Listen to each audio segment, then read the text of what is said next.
સાચું કહું છું દોસ્તો, હવે હું ગળે આવી ગયો છું. મારા બાપાની સાઠે બુદ્ધિ નાઠી છે. વિધુરોનું વિવાહ મંડળ ચાલુ કર્યું છે. ગામ આખાના વિધુરો ભેગા થયા છે. જાહેરમાં બધા ડોસાઓએ પ્રતિજ્ઞા લીધી છે કે અમે પુનર્લગ્ન કરીને જ રહીશું, વિધવા ડોસીઓનો ઉદ્ધાર કરીને જ રહીશું. અને સાહેબ, બ્રેકિંગ ન્યૂઝ વાળાને તો આવા મસાલા જોઈતા જ હોય છે. અત્યાર સુધીમાં 12-13 જણા તો બાપુજીનો ઇન્ટરવ્યૂ લઈ ગયા છે. હવે પોતાની જાતને સેલિબ્રિટી માને છે. ડર છે ક્યાંક મને જ સેલમાં વેચી કાઢશે. અરે ગિરીશ, હા, લગ્ન વખતનો સૂટ ક્યાં છે? મારા લગ્ન વખતનો?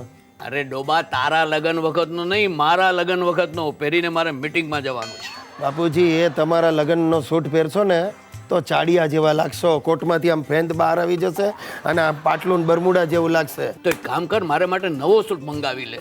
અરે મારે મીડિયા સાથે મીટિંગ છે, તને ખબર છે? ટીવી પર એક નવો રિયાલિટી શો શરૂ થાય છે, વિધુર કા વિવાહ. આહાહા, અને હું એનો એન્કર છું. બાપુજી, આ બધા સર્કસ બંધ કરો. અરે તમને ખબર નથી, તમારા વાદે દાદાજી પણ હવે વકર્યા છે. પુનર્લગ્ન કરવા છે એમને. અરે આ સોફામાંથી ઉઠતા તો એમને હાંફ ચડી જાય છે. આ પાછા પરણશે ને તો તાબડતોબ ગુજરી જશે અને બિચારી વિધવા ડોસી ફરીથી વિધવા થશે. હવે ચૂપ રે, વાયડો ન થા. અરે અમે લોકો ક્રાંતિકારી છીએ, ડોશીઓના ઉદ્ધારક છીએ.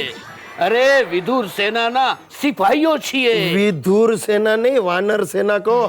આ બધા 60-70 વર્ષના ડોસલાઓ વાંદરા જેવા જ છે. બધાને ફરીથી ગુલાટો મારવી છે. અરે ગમે ઈ કે, અમે બધાએ નક્કી કર્યું છે કે 62 વિધુરો 62 ડોસીઓ સાથે પુનર્લગ્ન કરી એ લોકોને ઠેકાણે પાડશું.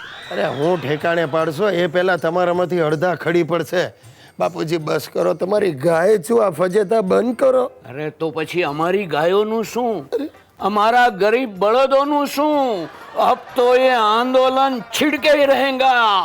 अरे विदुर सेना जिंदाबाद, विदुर सेना जिंदाबाद, विदुर सेना. જો વિધુર સેનાનો સેનાપતિ જ ખડી પડ્યો. બાપુજી, બાપુજી. દર્શક મિત્રો, આ ટીવી પર આવવાના જેટલા ફાયદા છે ને એટલા જ ગેરફાયદા પણ છે. અરે આ સોસાયટી વાળા આજકાલ મને જુએ છે ને પાછળ દોડવા માંડે. આ મારી બાજુવાળા નિરંજનભાઈ માધ્યમિક શાળામાં ગુજરાતીના શિક્ષક છે. એમણે વળી કંઈક નાટક લખ્યું છે, તે મને વાંચવા આપી ગયા. મને કે રાતોરાત વાંચીને અભિપ્રાય આપજો. અરે ભાઈ, આ નાટક વાંચ્યું ત્યારથી મારી તો ઊંઘ ઉડી ગઈ છે. સાલું શું નાટક છે! બધા સાહિત્યિક ભાષા બોલે, મારી જેમ એકદમ શુદ્ધ ગુજરાતીમાં. ને નાટકનું નામ છે ગુજરાતનો અનાથ.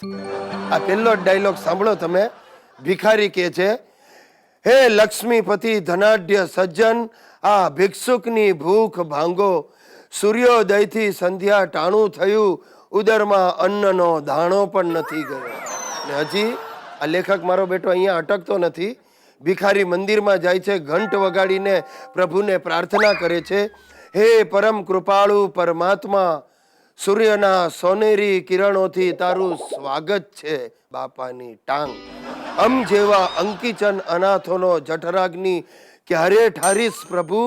શું તારા હૃદય મંદિરમાં અમો માટે લેસ માત્ર જગા નથી? સાહેબ, તમે જ મને કહો, આવી સાહિત્યિક ભાષા બોલતો ભિખારી તમે ક્યારે જોયો છે? અને જો એ હરામખોર આવી રીતે ભીખ માંગે તો કોઈ એક ફદિયું પણ આપે એને? અરે ભાઈ, આમાં હું ગેલો થઈ જઈશ ભાઈ. અને કોણ જાણે ક્યાંકથી આ નાટક મારા બાપાના હાથમાં આવી ગયું. હવે એ વકર્યા છે, મને કે ગિરીશિયા, હું પણ એક નાટક લખવાનો છું. નામ રાખ્યું છે વાંદરા ટવક્યા વનમાં. મેં કહ્યું, બાપુજી આ શું? વાંદરા ટવકે કેવી રીતે? મને કે ડોબા, આ પ્રયોગાત્મક નાટક છે, તું જોજે, ટીવી પર આ નાટક હું બતાડીશ. મને ફફડાટ થાય છે સાહેબ. આ મારો બાપો ગમે ત્યારે મને ખસેડીને તમારી સામે બેસી જશે અને મારી હાલત ગુજરાતના અનાથ જેવી થઈ જશે.